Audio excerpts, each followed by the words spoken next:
안녕하세요. 소마 50일입니다. 영화 리뷰하겠습니다.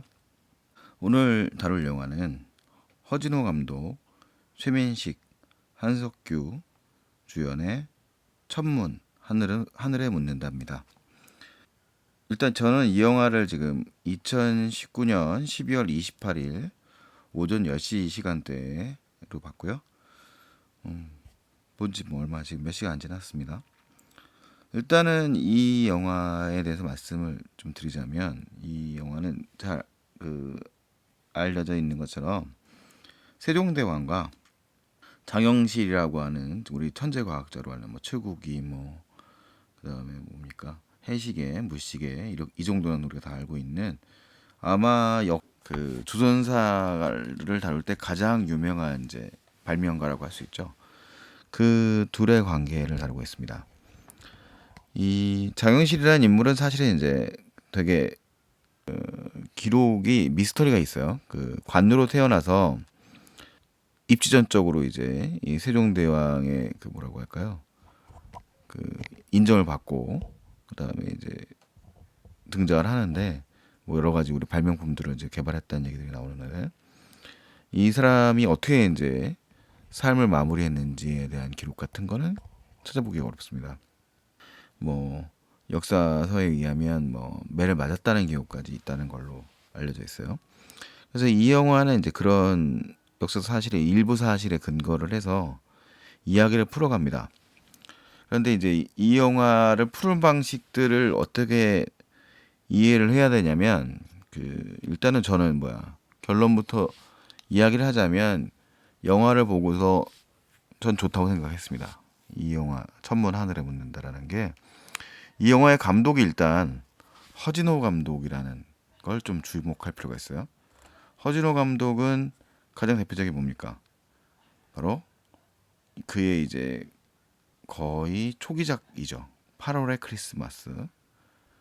그 영화가 가장 대표적이죠. 1998년 거의 장편 데뷔작이네요.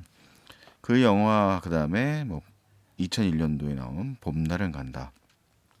이제 허진호 감독의 이제 가장 대표적인 영화들은 뭐 그 영화들이죠. 그 이후에도 2005년도에 외출, 그다음에 뭐 크게 흥행은 뭐 성공하지 못했지만 한중 합작 영화였던 호우 시절, 그다음에 최근에 이제 흥행에 성공했던 덕혜옹주, 또 2007년도에 행복이라는 영화도 평가는 좋았던 영화로 기억을 합니다. 그다음에 이제 이 영화 천문 하늘에 묻는다라는 영화가 지금 이제 최근 장편 영화로 공개가 된 거예요. 허진호 감독은 특히 이제 뭐니 뭐니 해도 8월의 크리스마스라는 영화를 기억해 보실 수 있듯이, 그 영화에서도 한석규 배우가 주연이었죠. 멜러적 감정에 굉장히 능한 감독입니다. 장르적으로도 그렇고 이야기를 푸는 방식들도 비슷한데, 이 천문 하늘에 묻는다는 같은 성별을 지니고 있는 세종대왕과 장영실이라는 인물을 다루고 있는데요. 이 둘의 이야기를 거의 사랑으로 그리고 있다고 봐야 돼요. 멜러물로 그리고 있다. 물론 이제 둘이 무슨 뭐 동성애적 관계를 맺고 이런 건 아닙니다. 하지만 이제 둘이 갖고 있는 이제 정서적 공감대라고 하는 부분들이 이제 영화 속에 표현이 되면서, 이 둘이 이제 당시 신분제 사회 속에서 갖고 있는 애정, 그 인간에 대한 애정이죠. 그런 애정이 참 듬뿍 들어 있습니다. 그래서 그런 감정을 어떻게 풀어나가느냐 생각을 해보자고요. 우리는 어떻게 삶을 살아가는 데 있어서 가장 행복한 일이 무엇입니까? 바로 이제 사랑하는 누군가에게 인정을 받는 것이죠. 그 사람들에게 누군가 자신을 알아주는 것이죠. 장영실이라는 인물은 생각을 해봐도 천출입니다. 조선시대의 신분제 질서 속에서 관노이고, 그런 질서에 대해서 이 사람이 무슨 반항하나 저항적인 인물은 아니에요. 그러니까 성실하고 굉장히 재능이 뛰어난 사람이었던 거죠. 이제 천재죠, 일종의 과학적 재능. 하지만 신분제 질서 속에서 그의 과학적 재능이라는 것은 뭐 큰 의미가 없는 겁니다. 자, 그런데 그걸 이제 발견한 인물이 세종대왕인 거예요. 그래서 이 세종대왕에 의해서 면천도 되고 관직도 받게 되는 사람입니다. 그런 사람이니까 이 사람이 가지고 있는 그런 일단 기본적으로 세종 자신을 알아주었다는 인물에 대해서는 어떤 감정을 품을 수 있을까를 생각을 해보면 되는데 뭐 우리가 현대를 살아도 마찬가지죠. 자신을 알아주는 누군가를 위해서는 어떤 사람들은 진짜 죽음도 선택할 수 있을 거라고 생각합니다. 마찬가지로 이 장영실이라고 하는 사람이 갖고 있는 이 세종대왕에 대한 애정은 일종의 사랑의 감정과 같은 것이죠. 물론 이제 그 사랑이라고 하는 거는 뭐 이성의 그런 뭐 연애적 감정과는 좀 거리가 있습니다. 예, 일종의 뭐 여러 가지 감정들이 섞여 있는 뭐 우정도 될 수 있고 우리가 소위 말하는 브로맨스라고 부르는 것이기도 하겠죠. 그 허진호 감독은 이제 그런 포인트를 잘 짚어내는 겁니다. 그 감정을 마치 풀어내는 방식이 그 멜로적으로 정서를 가지고 풀어내가죠. 일단은 이 영화에서 이야기하지 않을 수 없는 건 엄청난 그 존재감을 펼치고 있는 장영실 역할의 최민식 배우와 세종 역할의 한석규 배우와의 존재감을 이야기하지 않을 수 없습니다. 이미 이제 한석규 배우는 과거의 드라마에서 세종대왕 역할을 아주 성공적으로 해서 뭐 엄청 그때 당시에 이제 화제가 됐었죠. 뭐 저는 뭐 드라마를 보지 않아서 어떤지는 잘 모르는데 막 욕도 하는 되게 좀 그런 와일드한 세종대왕의 모습으로 해석을 해서 당시 이제 크게 인기를 끌었던 인물입니다.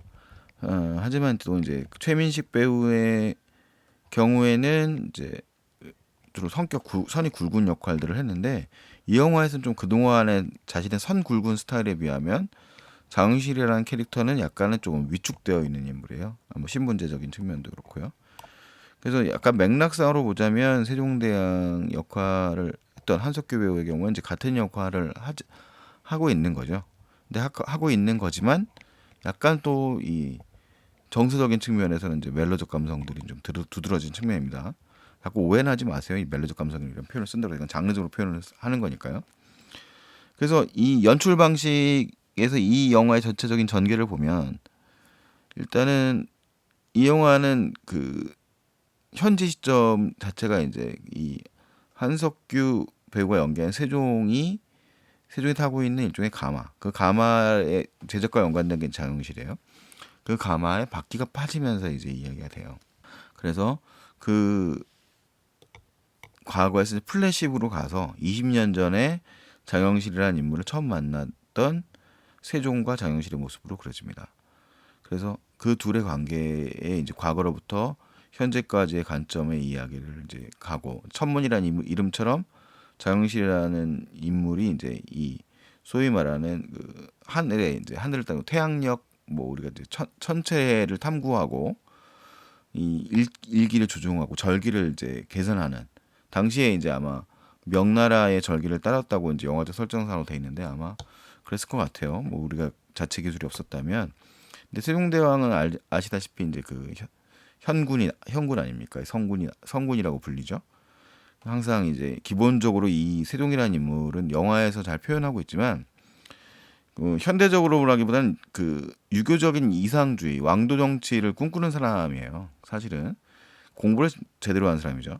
예, 유교의 왕도 정치를 통해서 백성들, 그러니까 이제 이 사람이 봤던 건 좀 어차피 현대적 관점에서 보자면 시민과 좀 다른 개념이지만 백성에 대한 그런 어떻게 하면 백성을 좀 편안하게 살 수 있도록 하고 뭐 더 나아가서 이제 백성 모두가 평등한 사회라는 개념까지도 약간 이용을 합니다. 이제 물론 그건 현대적으로 좀 이해를 더 잘 시키기 위해서는 그런 필요가 좀 있었던 것 같은데 그런 측면의 이야기들이고요. 그래서 그런 관점에서 당시에 조선이라는 나라는 90% 이상이 농업에 종사하고 있었으니까 날씨나 절기 같은 게 되게 중요하죠. 근데 뭐 생각을 해봐도 중국이라는 땅덩어리 넓은 나라에서 갖고 있는 천체력이라고 하는 게 우리랑 잘 맞긴 좀 어려울 거예요. 그래서 영화의 설정상으로는 뭐 제가 역사적인 걸 탐구를 안 해봤지만 그런 천체 탐구에 이제 이 역할을 장영실에게 이제 세종이 맡기는 거죠. 그 이 역할을 잘 수행해내는 인물인 겁니다. 그래서 둘이 그 멜로적 정서가 넘치는 장면이 있어요. 이 둘이 그 대표적으로 어떤 장면들이 있냐면 하늘을 바라보고 그 이야기를 나누는 장면이 있습니다. 되게 격이 없는 인물이죠. 세종이라는 인물이 이 영화 속에서 표현될 때는 그래서 장영실과 같이 이야기, 별에 대한, 꿈에 대한 이야기를 나누는데 그 대사들은 되게 매력적이에요. 막 항상 고개만 쳐들고 항상 아랫사람들을 쳐다봐야 되는 임금의 역할이 하늘을 바라볼 때의 감정.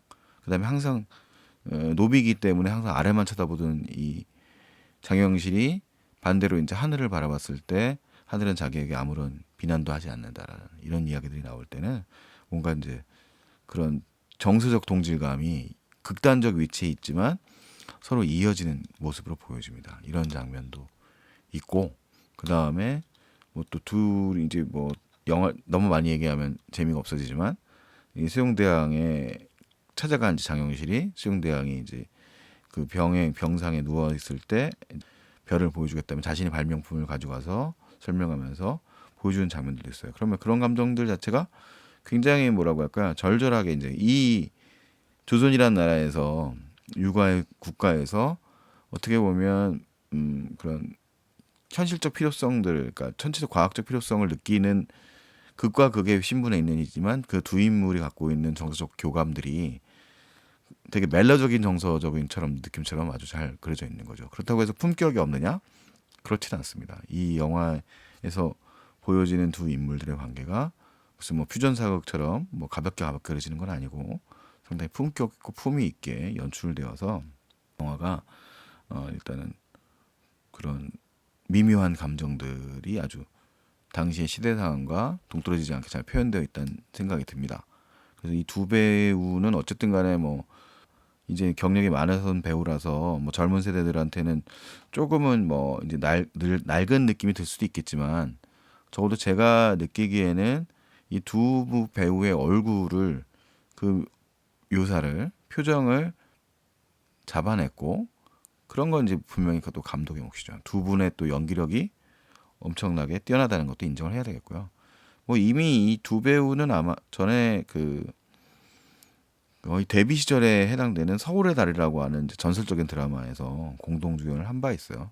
그러면서 명성을 얻기 시작했고 배우로서 그다음에 중간에 뭐 거의 만난 일은 없었죠. 뭐 작품적으로는 뭐 그 넘버 3 정도에서 약간 이제 겹치는 역할이 많지 않은 약간 그 넘버 3라는 영화 자체가 에피소드 중심으로 돼 있으니까 그 영화도 뭐 한참 됐으니까요.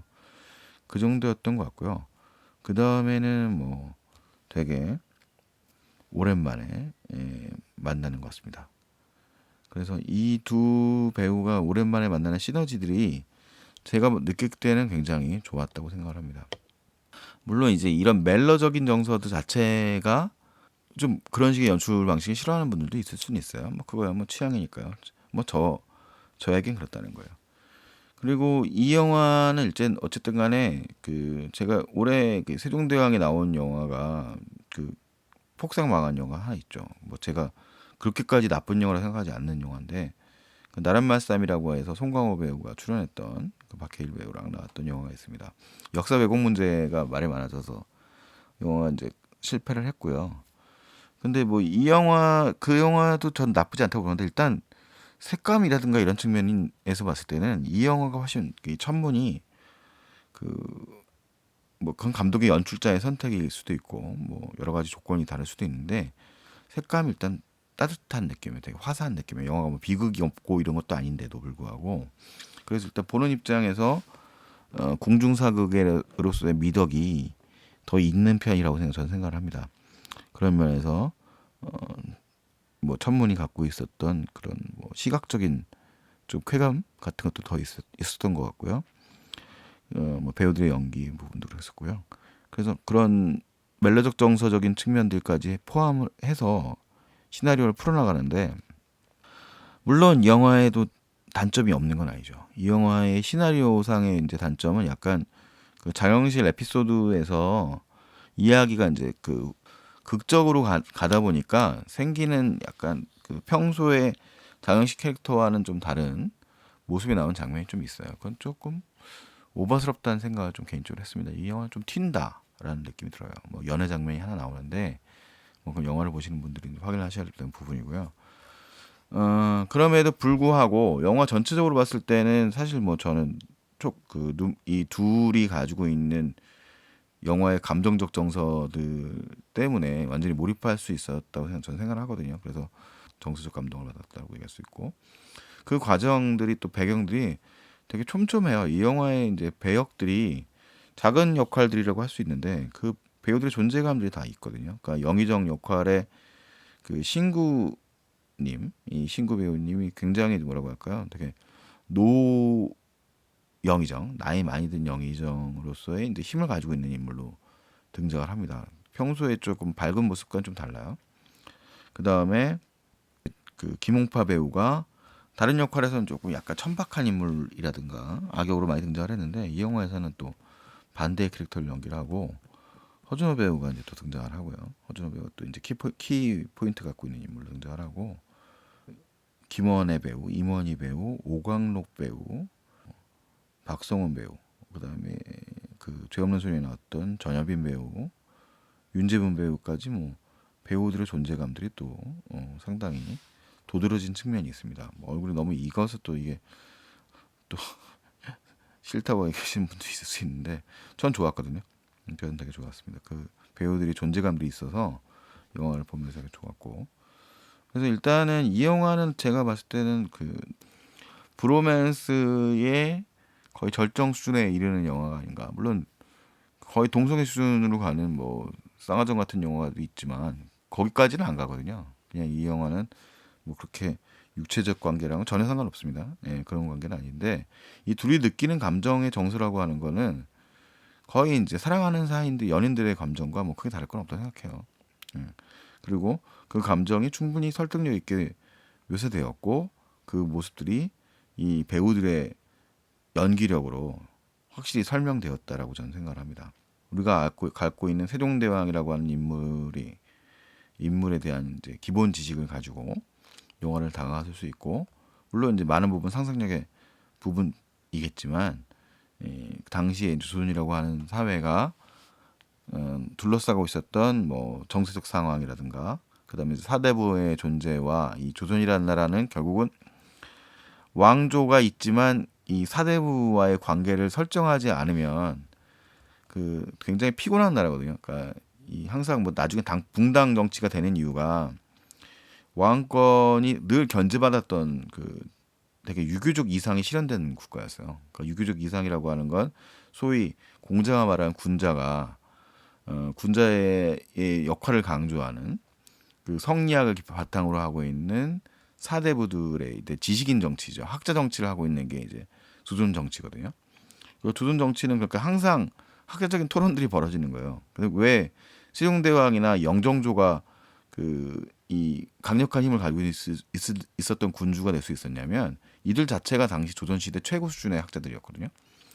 그들의 그런 이상들이 있었기 때문에 토론이 되는 겁니다. 말하자면.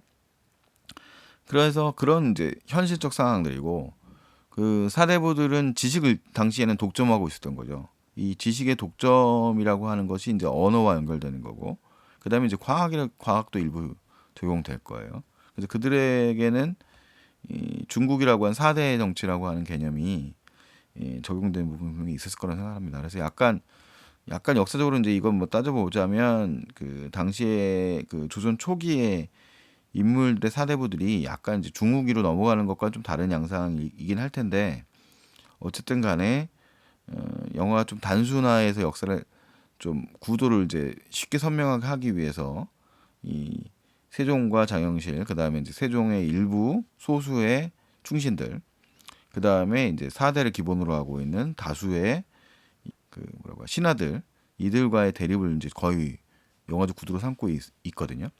근데 그런 측면들이 좀 단순화된 측면이 없다고 할 수는 없겠지만 영화 자체가 이 영화를 멜로 영화라는 걸로 해석을 해버리면 영화의 그 줄기가 굉장히 잘 짜여져 있어요. 앞에 깔려져 있는 게 뒤에 가서 안 붙는 게 별로 없습니다. 이렇게 펑크나는 게 없다는 거죠. 그러니까 각본이라든가 연출이 촘촘하게 잘 짜여져 있고 그런 모습들이 이 부각이 잘 되어 있는 영화라서 충분히 관객의 공감과 감정을 살 수 있는 부분이 있다는 거죠. 물론 영화의 이제 후반부나 결말부에서는 뭐 약간 논란이 있을 수도 있는데 제가 볼 때는 뭐 이해가 잘 됐어요. 이 영화의 그런 이, 이 세종과 장영실이 갖고 있는 이 존재감과 관계의 측면들이 매우 잘 표현됐다고 생각을 하고, 그런 측면에서 이 천문 하늘에 묻는다라는 영화는 이 뭐 상당 부분 픽션에 근거하고 있겠지만 아주 잘 만들어진 브로맨스 사극이라고 생각을 합니다. 그리고 그 역할의 중심에는 어쨌든 베테랑 연출가로서의 멜로 연출가로서의 능력이 매우 뛰어난 허진호라는 감독과, 그 다음에 존재감이 너무나 뛰어나 이 두 배우 한석규와 최민식이라는 배우의 존재감을 무시할 수 없다는 거죠. 아, 이제 좀 뒤늦게 생각이 났는데, 이 영화의 그 현 시점 나이든 20년 후에 세종은 항상 블러드 아이 상태예요. 한쪽 눈이 왼쪽 눈이 항상 충혈되어 있어요. 피곤한 상황이거든요. 사신이 막 와가지고 막 되게 피곤한 상황이고, 몸도 이제 나이가 들어서 쇠약해 있는 상태에서 이 장영실이라는 인물을 이제 중국에서는 우리 기술을 훔쳐간 인물이다라고 해서 내놓으라고 하고 있는 상황이고, 세종은 이제 고뇌하는 거죠. 이 자영실이라는 인물이 자신과 공감대를 형성했던 인물인데 어떻게 할 것인가의 문제들, 이런 걸 가지고 이제 고민을 하는데, 그런 측면들이 멜로적으로 이제 풀리면서 이야기가 전개되는 거라서 상당히 잘 만들었다고 생각합니다. 이 천문 하늘에 묻는다는 영화는. 그래서 뭐 좀 그 가을에 오랜만에 좀 사극 중에서 좀 허진호의 문법으로 잘 만들어진 영화가 아닐까라고 생각을 합니다. 클라스는 클라스니까요. 이 베테랑 배우들의 한번 능력치를 한번 잘 느껴보실 수 있는 좋은 기회가 아닌가 생각합니다. 좋은 감독과 만나서 뭐 역사적 문제는 또 따라져 봐야 되겠죠. 그건 뭐 잘 모르겠고요. 어쨌든 간에 전 아주 좋게 봤습니다. 여러분도 뭐 시간 나실 때 한번 즐겨보시기 바랍니다. 그럼 안녕히 계십시오. 이상 소마 50일이었습니다.